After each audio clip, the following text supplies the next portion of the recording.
What's up, guys? We're here in Vista, California with Chris Brown, who is here to walk us through a couple topics on what it looks like to become a great group leader. Chris, thanks for being with us today, man. Love this, Christian. Yes. Thanks. Love what's happening with HigherTrek. So if I can play any part in encouraging your facilitators, your leaders in this, I'm all about it. We appreciate it. You've led a ton of groups. You've worked with a ton of college age guys. What's it take to be a good group facilitator? Right off the top of my head, authenticity. I mean, this age group, they can sniff out a phony, a poser, in a heartbeat. Be authentic, and build relationships. I think one of the things, though, that it's hard to do, but it's just getting guys to talk. And because it's hard to get guys to talk in general, we tend then to fear the silence, and we fill it with, well, I'm leading, I should say something, I should keep it going. And so the art of being a great facilitator is keeping everyone moving in the direction that you want to move without being the majority of the voice in the room. And that's an art. Really going, okay, I know where this session needs to go, but I don't need to be the main voice. Especially the way you're setting this up. You're bringing in pastors from all over. You're bringing in great content. The last thing these guys need is a mini sermonette from a facilitator. They need someone truly to facilitate their conversations on what they just heard, what they just saw, what they felt, and how to process that. How do you keep the guardrails on that conversation to make sure it's going the right way? It's tough, especially with some strong guys, and especially with any group of guys. You've got what we call EGR, extra grace required. That's our little code word at this church when people are like, oh, that's an EGR parent. And it's like, okay, a little bit more hands-on with this one. You're going to have guys that want to dominate, and you're going to have other guys that sit back and just go, man, I'm not saying a word. And so you've got to allow for a group of guys for this conversation to go out here, but you want to do it in a sports illustration, a great curveball.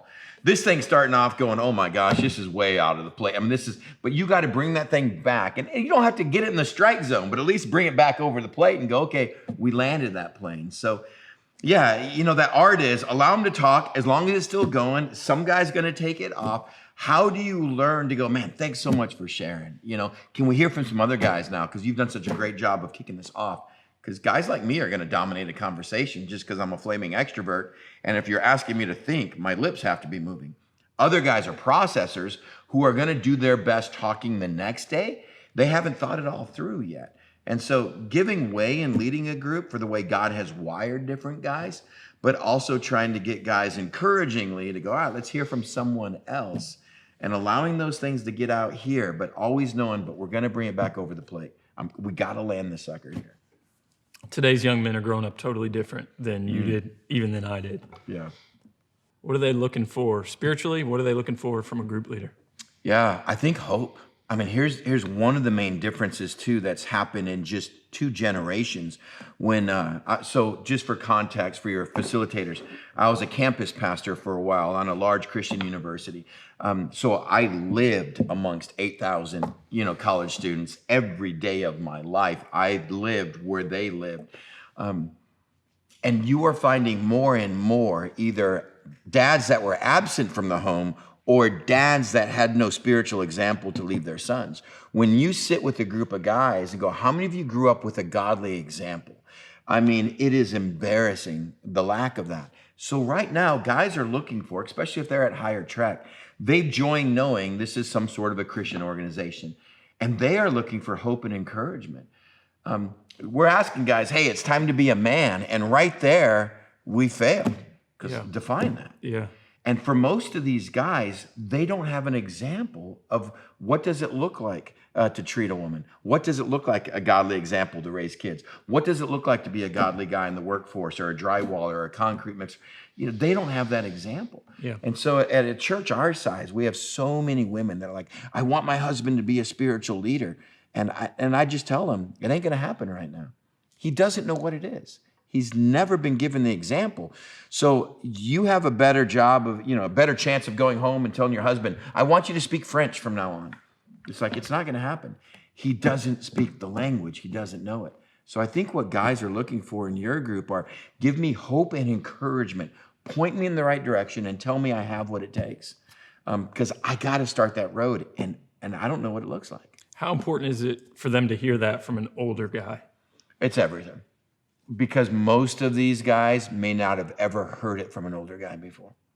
And that's why we're starting at ground zero. What I've done with my son from the ages of 2, 3 on up, these guys are starting at 22 and 23 on up.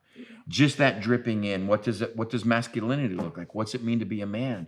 And that's why America is an amazing nation to be a boy. It's an amazing nation to be a boy.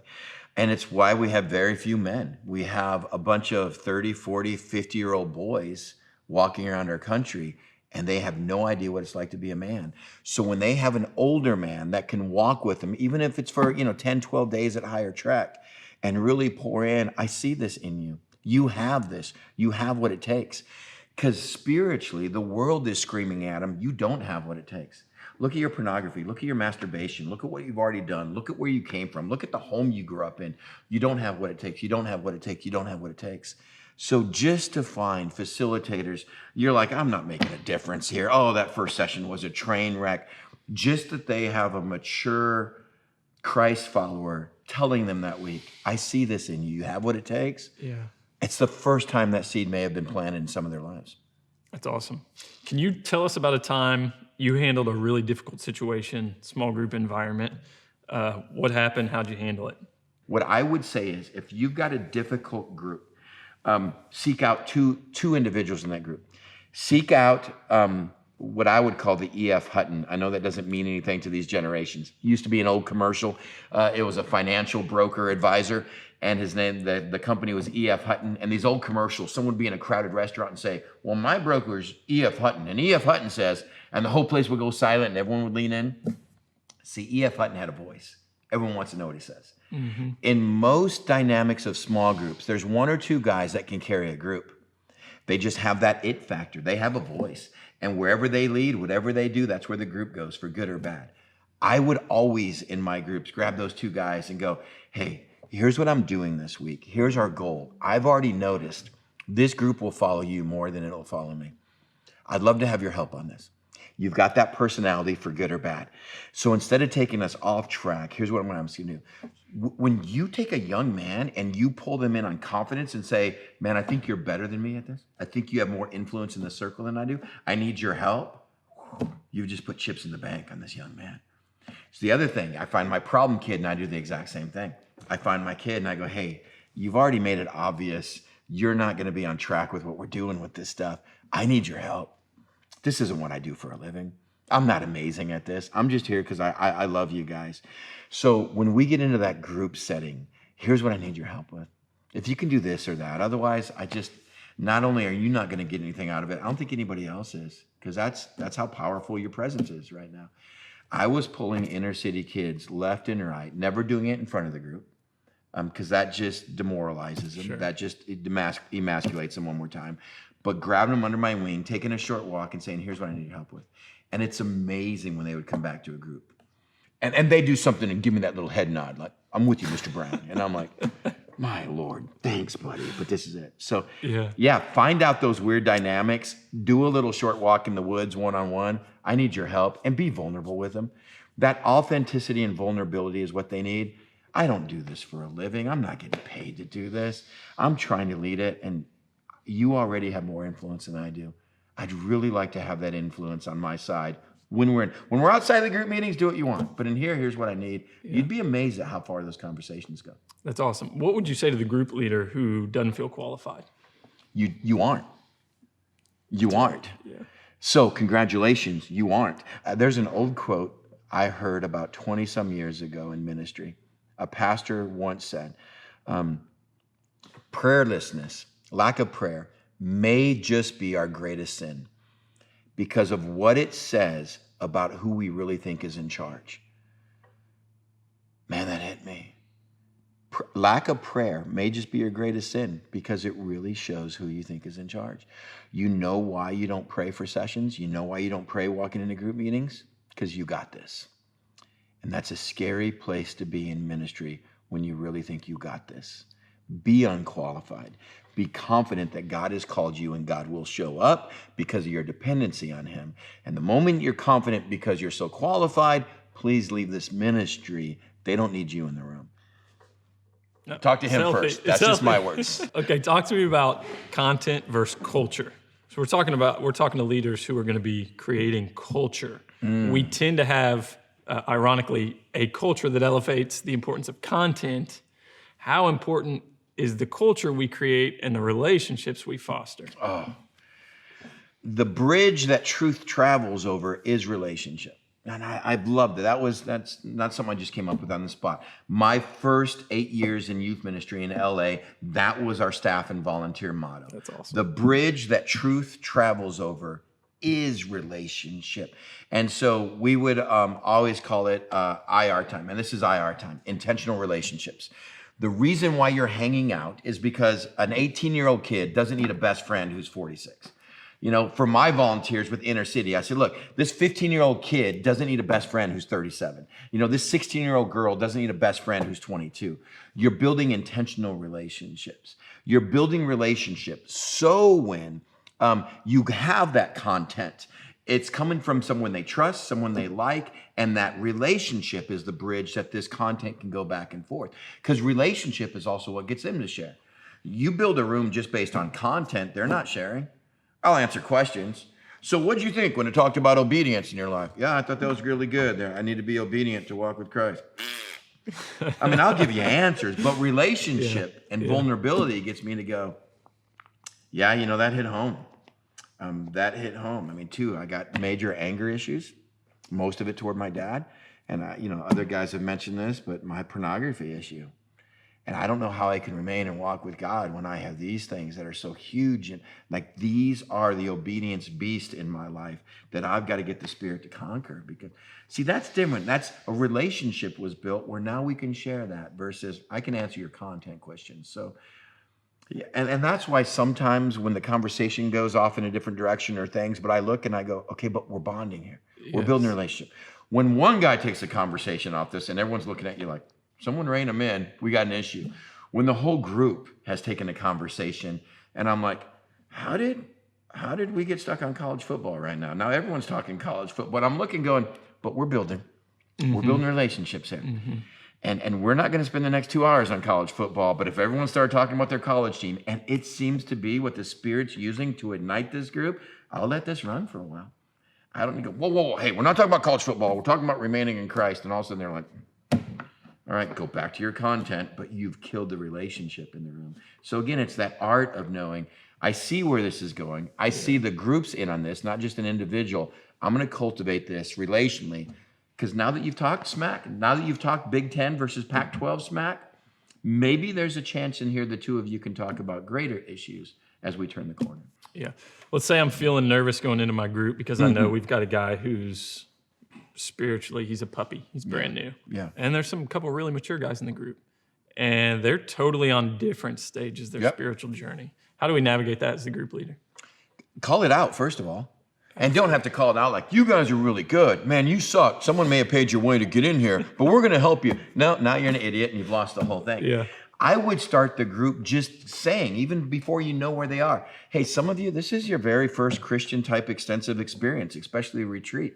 Others of you have grown up going to church camps, weekends, all kinds of stuff. You thought, hey, this would be cool for you.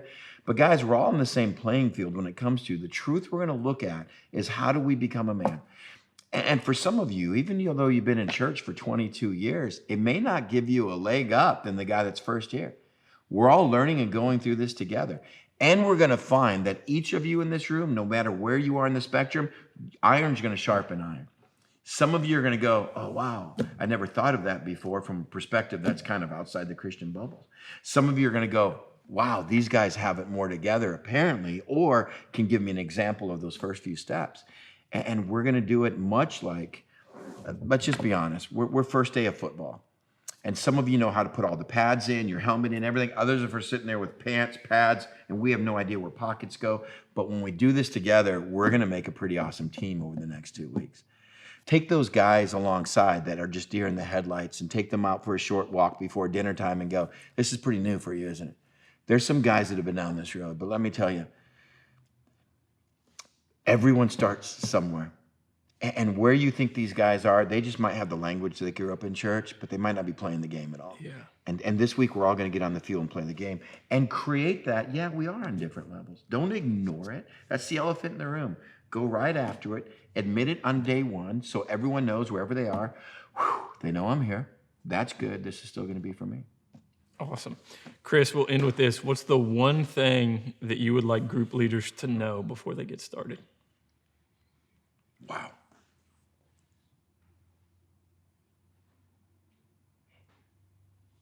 I think the one thing I would encourage, what I tell our group leaders here, if it's all about you and your giftedness and your voice and how awesome you are, you failed this ministry for the next 2 weeks. What we're teaching these young men, we've got to apply. I've got to get out of the way. And I would encourage all of your facilitators to have a prayer before every session. God, you made me for this. You've given me gifts. You've given me a skill set here. I don't want to walk in with my gifts and skill set. I don't want to walk in with my gifts without the giver. Use me. And God, I want these dudes to love me. I want these guys to think that I'm great. That's human nature. But God, these kids need to see that you're great and that you're awesome. And may that be what this battlefield is about. And then I walk into the session. Awesome. Chris Brown, Vista, California, thank you so much. Thanks, this is Christian. refreshing. You're a massive encouragement, and we can't thank you enough for serving HigherTrek with us today. Thanks for letting me be a part of this. It's an incredible ministry. I just want to fast forward HigherTrek 10, 15, 20 years and look at the marriages, the families, the businesses are changed. I mean, I love what you guys are doing. Thanks for letting me be a very small part of it. Thank you. That's our prayer.